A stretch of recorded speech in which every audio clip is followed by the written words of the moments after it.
Hi guys! Tayo po ay magluto ngayon ng dilis. Ito ang klase ng dilis dito sa Taiwan guys. O, inano ko na to, hugasan ko na, and then, ito yung ating mga ingredients.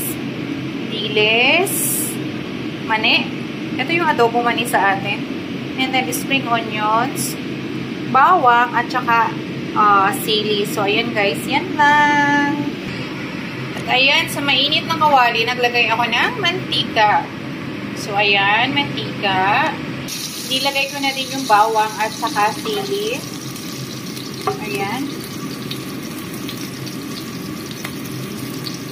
Tapos, ilagay na natin itong dilis. So, ayan na nga guys, nilagay na natin ang ating dilis. Lagyan na natin ng monosodium or magic sarap kung meron tayong magic sarap.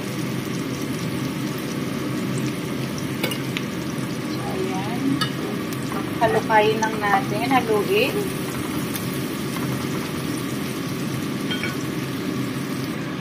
At maglalagay ako ng kaunting soy sauce. Soyo.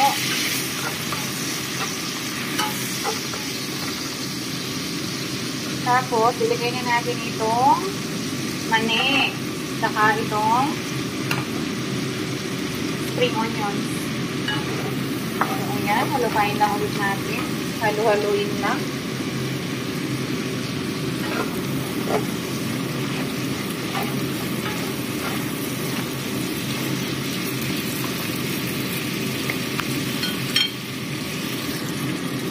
At lagyan natin guys ng kaunting cooking wine.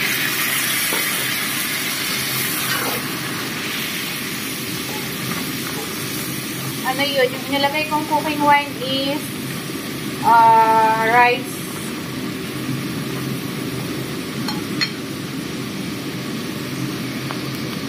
rice wine yun guys. So, ayan. Palutuin lang natin ng konti pa.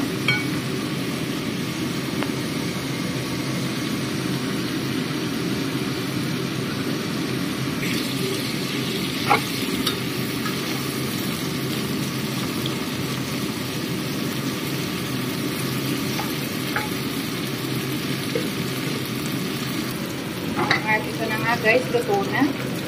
I-transfer na lang natin. Ayan.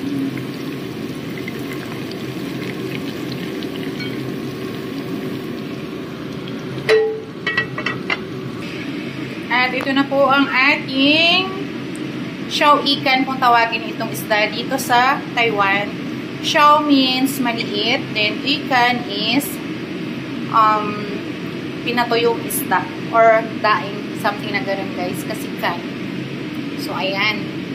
Nilagyan lang ng mani. So, ayan na. Thank you for watching. Bye-bye.